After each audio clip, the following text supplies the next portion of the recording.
வலியற்ற varicose vein சிகிச்சை எளிய 30 நிமிட செயல்முறை 7207948735.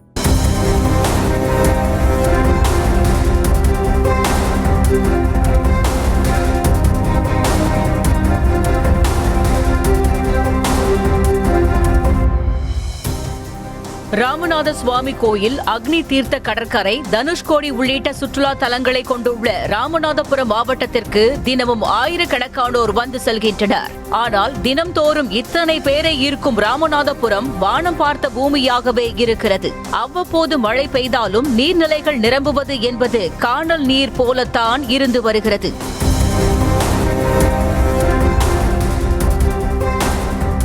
வளிமண்டல சுழற்சி காரணமாக மாவட்டத்தின் பல்வேறு பகுதிகளில் கடந்த சில தினங்களாக கனமழை பெய்து வந்த நிலையில் புதன்கிழமை ஏற்பட்ட திடீர் மேக வெடிப்பால் ராமேஸ்வரத்தில் வரலாறு காணாத வகையில் 44 சென்டிமீட்டர் மழை பதிவானது. தங்கச்சிமடம், பாம்பன், மண்டபம் பகுதியில் கொட்டி தீர்த்த மழையால் திரும்பிய திசையெல்லாம் வெள்ளக்காடாக காட்சியளித்தது. இருப்பினும் ராமநாதபுரம் மாவட்டத்தில் உள்ள பெரும்பாலான நீர்நிலைகளில் தண்ணீர் நிரம்பவில்லை என வேதனை தெரிவிக்கின்றனர் மாவட்ட மக்கள். நகரும் சரி, மாவட்டத்திலும் சரி, ஊர்னி கண்மாய்கள் எதுலேயுமே சரியான வடிகால் இல்லாமல் ரொம்ப எல்லா ஊர்னியும் எல்லா கண்மாய்களும் நிரம்புறதே இல்லை. ராமநாதபுரம் மாவட்டத்தில் மழை பெய்யறதே ரொம்ப அரிது. அதில் கிடைக்கிற தண்ணீரை சேர்க்கறதுக்கு போதுமான வடிகால் இல்லை. இதை யாருமே கண்டுக்கிறதில்ல. ராமநாதபுரம் நகர் பகுதியை பொறுத்தவரை குண்டூர் அணி, முகவை ஊரணி, நீலக்கண்டி ஊரணி, நொச்சிவயல் ஊரணி என நகர் பகுதிக்குள் மட்டும் மொத்தம் 28 ஊரணிகள் இருக்கும் நிலையில் அதற்கான வரத்து கால்வாய்களும் பிற நீர்வழி தடங்களும் ஆக்கிரமிப்பின் பிடியில் உள்ளதாக கூறப்படுகிறது.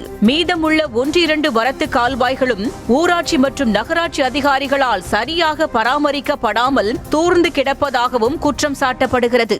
என் பேர் பாலமுருகன். ராமநாதபுரம் நகராட்சியில் ஏகப்பட்ட நீர்நிலைகள்லாம் இருக்குது. அந்த நீர்நிலைகளுக்கு வர வரத்து கால்வாயெல்லாம் பராமரிப்பு இல்லாமல் கிடக்கிறதுனால பெய்கிற மழைக்கு மழைநீர் வந்து அந்த குளங்களுக்கு வர்றதில்லை. அப்படி பார்த்தோம்னா நீலகண்டி ஊரணி, குண்டுக்கரை ஊரணி, சிதம்பரம்பள்ளை ஊரணி இதற்கெல்லாம் வந்து வரத்து கால்வாய் மிச்சம் சொச்சமாக கொஞ்சம் இருக்குது. அதுலேயுமே வந்து குப்பைகள், அந்த சாக்கடைகள்லாம் அடைச்சி கிடக்கிறதுனால மழைநீர் வரத்து அந்த குளங்களுக்கு வர்றதில்லை. இதை வந்து மாவட்ட நிர்வாகம் உடனடியாக தலையிட்டு அந்த குப்பைகள் அந்த வரத்து கால்வாயில சரி செய்து மழைநீர் வந்து குளங்களுக்கு வர்றதுக்கு துரிதமா ஒரு நடவடிக்கை எடுக்கணும்.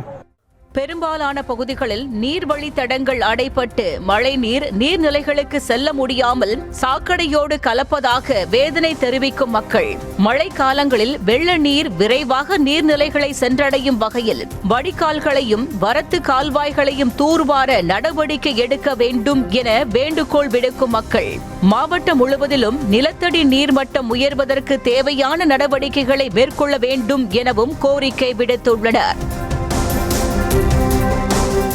நியூஸ் தமிழ் செய்திகளுக்காக ஒளிப்பதிவாளர் அருணுடன் செய்தியாளர் புபேஷ் சந்திரன். வலியற்ற வெரிகோஸ் வெயின் சிகிச்சை எளிய 30 நிமிட செயல்முறை 7207948735. செய்திகளை உடனுக்குடனும் துல்லியமாகவும் தெரிந்து கொள்ள சப்ஸ்கிரைப் பண்ணுங்க.